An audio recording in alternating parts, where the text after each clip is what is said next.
Cerita yang mau gue ceritain ini terjadi di daerah Jawa Barat di tahun 2000-an. Detail tempatnya gue gak bisa nyebutin karena si orang yang ngasih gue cerita ini emang mau minta disamarin aja namanya dan tempatnya juga.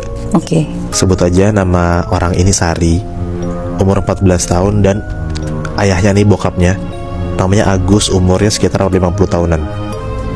Mereka berdua emang suka mancing di desanya. Setiap Sari udah pulang sekolah, malamnya tuh kayak jam 9-an sampai jam 11-an tuh dia tuh suka nemenin bokapnya buat mancing. Mereka emang seneng mancing dan udah banyak banget lah tempat yang mereka kunjungin. Mulai dari kayak tempat pemancingan biasa, kan lo pasti kebayang lah, ada orang kan suka mancing di empang. Nah si Sari sama bokapnya nih, sama si Agus nih emang suka banget buat ngunjungin tempat-tempat kayak gitu, kayak empang, kayak di sungai deket desanya, pokoknya segala macam dia udah nyobain lah mancing di sana.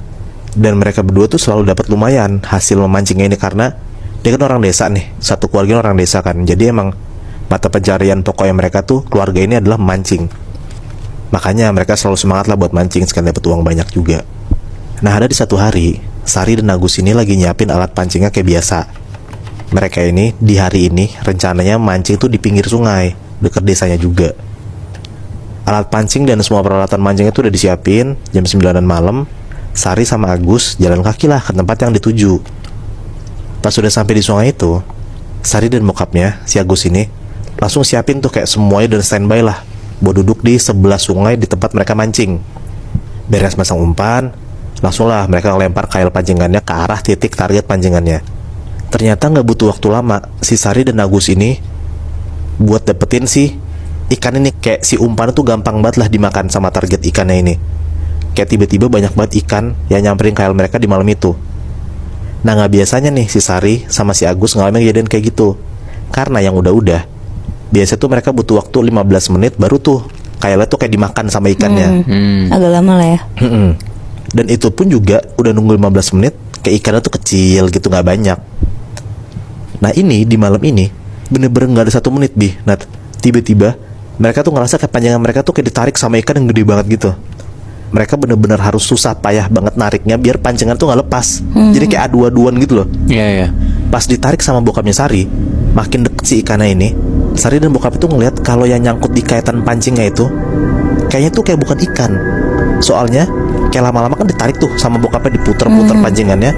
Makin ngedeket mereka ngeliat ternyata tuh kayak ada bulu-bulu hitam gede gitu. Dan mereka yakin kayak itu bukan ikan. Pas udah mau deket sama mereka, kayak kasarannya tinggal ditarik ke atas gitulah si pancingannya, tiba-tiba pancingan mereka tuh langsung enteng. Pas ditarik kosong, kayak umpannya tuh lepas gitu loh. Sama si sosok yang gak tahu apa, atau ikan atau apa gue gak tahu lah. Sari dan Agus langsung bingung, kayak mereka saling nanya gitu loh, kayak yang tadi mereka tarik tuh apa, karena ini berat banget dan tiba-tiba lepas gitu aja. Dan pas mereka berdua lagi ngobrol, tiba-tiba dari dalam sungai itu kayak airnya tuh gerak-gerak sendiri, kayak ada sesuatu yang mau keluar gitu loh. Kalau misalnya ada kayak ikan gede kan airnya tiba-tiba gerak gitu kan. Pas mereka lagi perhatiin ke arah itu, ke arah aliran sungai yang tiba-tiba gerak itu, pas mereka lagi merhatiin, tiba-tiba Nat, ada sosok genderuwo keluar dari sungai. Buset. Bener-bener genderuwo yang katanya tuh gede banget. Gede tuh kayak 3 kali lebih gede daripada badan orang dewasa. Matanya tuh merah dan sosok itu tuh lagi ngeliatin Sari dan Agus di tengah sungai gitu tuh. Karena ketakutan banget, akhirnya Sari dan Agus langsung lah lari kencang buat pulang ke rumahnya, buat balik tuh ke rumahnya mereka. Di situ mereka berdua tuh bener-bener takut banget Nat. Karena untuk pertama kalinya mereka tuh ngeliat kayak ada sosok genderuwo gede banget di depan mata mereka berdua sendiri.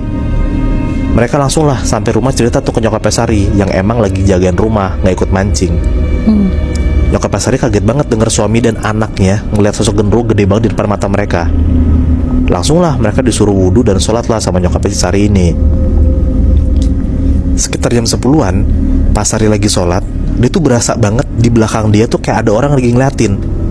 Kayak walaupun lo lagi sholat khusyuk banget, tapi tetap aja kan kalau misalnya ada sesuatu deket lo pasti berasa gitu. Iya benar. Nah si Sari ini lama-lama sholatnya gak khusyuk karena udah parno banget sama kejadian yang tadi malam di sungai. Pas lagi sholat, bukannya si Sari makin khusyuk dan ngeberesin sholatnya, ternyata pas dia lagi ruku, dia tuh malah lirik-lirik ke belakang badan dia gitu pas lagi ruku. Dan bener aja Nat, pas Sari lagi ngelirik-lirik ke belakang sambil ruku, dia tuh ngelihat ada genderuwo yang tadi di sungai tuh sekarang ada di belakang dia. Berdiri di belakangnya pas lagi sholat. Bener-bener setengah kamar Sari tuh diisi sama badan genderuwo itu doang Nat. Karena kan tadi gue bilang pasti Sari ngeliat sama bokapnya yang di sungai itu, badan si genderuwo itu kan 3 kali lebih gede dibanding badan orang dewasa kan. Jadi tuh setengah kamar Sari tuh kemakan sama badannya genderuwo ini doang. Akhirnya Sari tuh nggak ngelarin sholatnya, dia tuh langsung lari keluar kamar dan ke kamar orang tuanya sambil nangis. Akhirnya di malam itu Sari tuh tidurlah bertiga di kamar orang tuanya. Nah alhamdulillahnya banget, itu hari terakhir dia ngeliat si sosok genderuwo itu. Karena setelah kejadian itu dia nggak pernah lagi lah diganggu ataupun ngeliat sosok genderuwo. Pun dia lagi mancing pun juga untungnya udah nggak ada sosok apa-apa lagi. Anjir, aneh banget. Tapi si genderuwo ini dia tuh menunggunya berarti di sungai itu. Bisa jadi. Wah anjir. Terus tujuannya apa ya kira-kira si genderuwo ini?